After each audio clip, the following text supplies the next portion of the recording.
E aí pessoal, meu nome é Matheus Ferreira, eu sou professor de fundações aqui do 2Bflix. Hoje nós vamos ter uma aula de exercício sobre capacidade de carga de fundações profundas.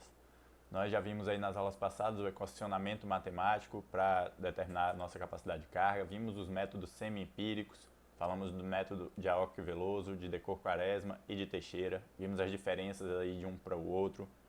E na aula de hoje nós vamos aplicar o método de Aoki e Veloso, que é um método que eu acho o mais prático de se utilizar.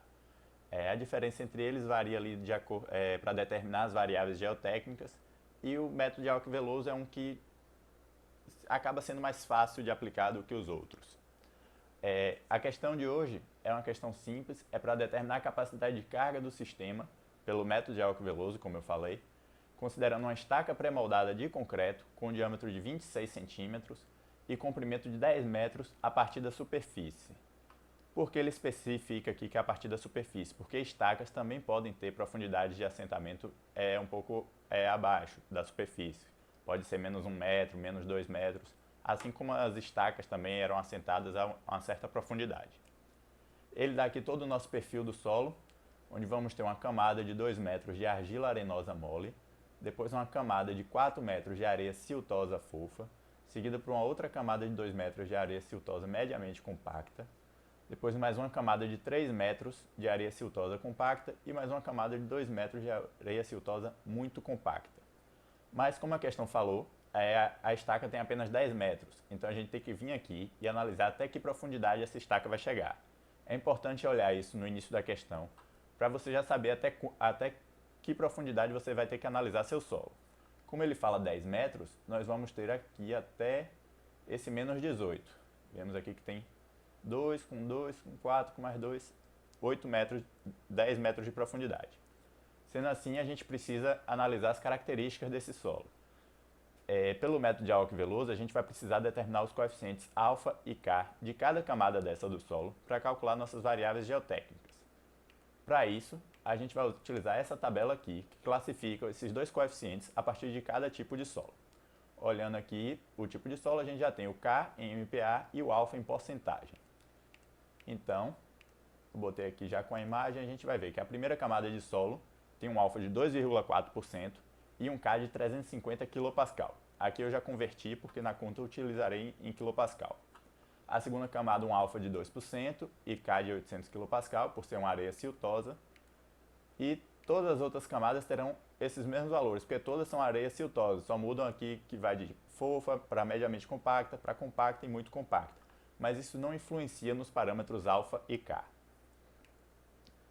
Então a gente vai poder aqui aplicar a nossa fórmula, onde esses parâmetros vão influenciar no cálculo do R'L e R'P, que são as variáveis geotécnicas. O ΔL vai ser a espessura da camada e o AP vai ser a área da ponta da nossa estaca e o perímetro dela. Mas antes disso, a gente precisa calcular o nosso fator de correção aqui para os dois R's, para as duas variáveis geotécnicas. Como é que a gente determina esse fator de correção? A gente viu que vai ter uma tabela também para a gente analisar esse fator de correção e vai depender do tipo de estaca.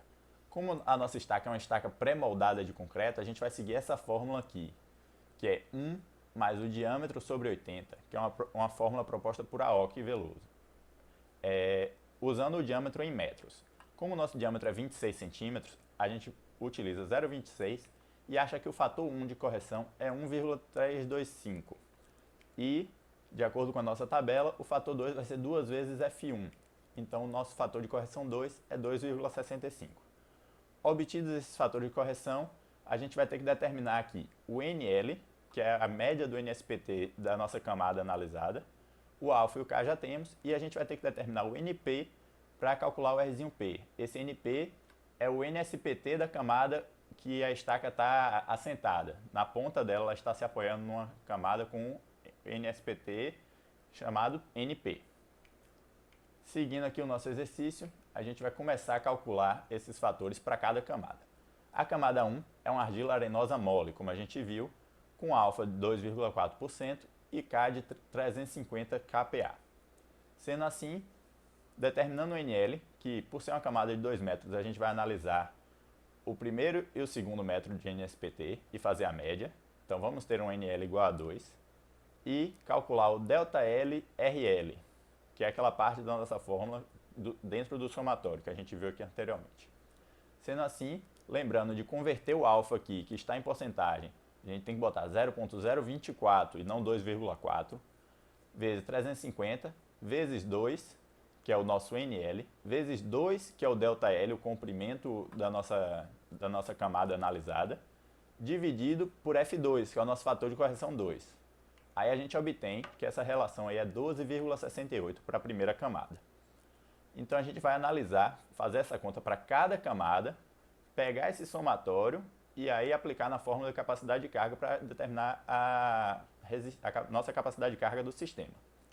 Então, dando sequência aqui, na camada 2 que a gente analisou, é uma areia siltosa fofa com alfa de 2% e K de 800 kPa. Nessa camada já tem 4 metros, então a gente já tem 4 valores de NSPT aqui para determinar, para utilizar na nossa média. Então vamos somar aqui, fazer nossa média e a gente obtém um NL de 4,5. Aí podemos aplicar na nossa fórmula, sempre lembrando de converter o alfa e utilizar o K em quilopascal. O NL vai ser 4,5, 4 é a espessura da camada, é o nosso ΔL, dividido pelo fator de correção, a gente obtém um valor aí de 108,68. Já podemos então seguir para a terceira camada, onde a estaca ainda está ultrapassando, que é uma areia siltosa mediamente compacta. Novamente o alfa de 2% e o K de 800 kPa. Nessa camada são apenas 2 metros, com NSPT 9 e 10. Fazendo a média a gente tem um NL de 9,5 e aí podemos aplicar novamente naquela mesma relação e obter um ΔL vezes RL de 114,72. Você vê que está aumentando com o aumento da profundidade porque a gente está encontrando solos mais resistentes, com NSPTs maiores. Então a nossa relação vai aumentar, o que vai gerar uma capacidade de carga maior. A nossa resistência lateral, que é o que a gente está determinando aqui, vai ser maior por causa dessas camadas mais resistentes. E a última camada que o nosso solo atinge, como a gente viu, ele não vai chegar na quinta camada, ele para na quarta camada, que é uma areia siltosa compacta, também vai ter alfa de 2% e K de 800 kPa. O NSPT agora já são 18 e 20. Aí, fazendo nossa média, a gente tem aí 19 como nosso NL, nosso NSPT médio da camada analisada, que vai influenciar na resistência lateral. Nossa relação, então, vai ser essa aqui. Novamente, corrigindo o alfa, não esqueça isso, porque gera todo um erro aqui na nossa questão. Vamos obter aqui um ΔL vezes RL de 229,43, ou seja, já aumentou consideravelmente aqui, mesmo da terceira para a quarta camada, e mais ainda se comparado com a nossa primeira camada. Então, agora que a gente já tem o ΔL vezes RL de cada camada, a gente pode determinar o RL, que é a resistência lateral, Rzão L. Como é que a gente faz isso? A gente tem que pegar esse somatório das 4 camadas que a gente analisou, multiplicar pelo perímetro. Quem vai ser o perímetro da nossa estaca? Como a estaca é uma estaca pré-moldada de concreto com diâmetro de 26, nosso perímetro é simplesmente πd. Π vezes o diâmetro vezes o somatório vai nos dar a nossa resistência lateral aqui para determinar a nossa capacidade de carga do sistema. Então, resolvendo aqui essa conta, a gente obtém que a resistência lateral é de 380,24 kN. Pronto. Obtida a resistência lateral, falta determinar apenas a resistência de ponta, para aí a gente conseguir determinar a nossa capacidade de carga. Mas, para analisar a nossa resistência de ponta, a gente já vai ter que ver aí o nosso NP, ao invés do NL. Vamos ter que determinar também a nossa área de ponta e vamos utilizar o fator de correção 1, ao invés do fator de correção 2. Porque é justamente essa nossa fórmula aqui, onde também não entra o coeficiente alfa. A gente vai utilizar apenas o K. A nossa camada, onde a estaca está sendo assentada, é a quarta camada, que é uma areia siltosa compacta. Já temos aqui os valores de alfa e K, mas vamos utilizar apenas o valor de K. O nosso RP, quem é o nosso Rzinho P? É o K vezes o 18, que é o NSPT da camada, do metro ali que a estaca está apoiando, dividido pelo F1, 1,325. Sendo assim, a gente obtém aqui um valor de 10.867,92. Aí, fazendo isso vezes a área da estaca, que é 0,0531, resolvendo uma simples fórmula aqui de área de círculo, a gente vai obter que a resistência de ponta do nosso sistema é de 577,09, ou seja, a resistência de ponta, por estar apoiado num solo muito resistente, já deu maior do que a nossa resistência lateral. Mas claro que a resistência lateral ainda está com uma contribuição grande aí, porque esses valores não são tão discrepantes, são valores próximos.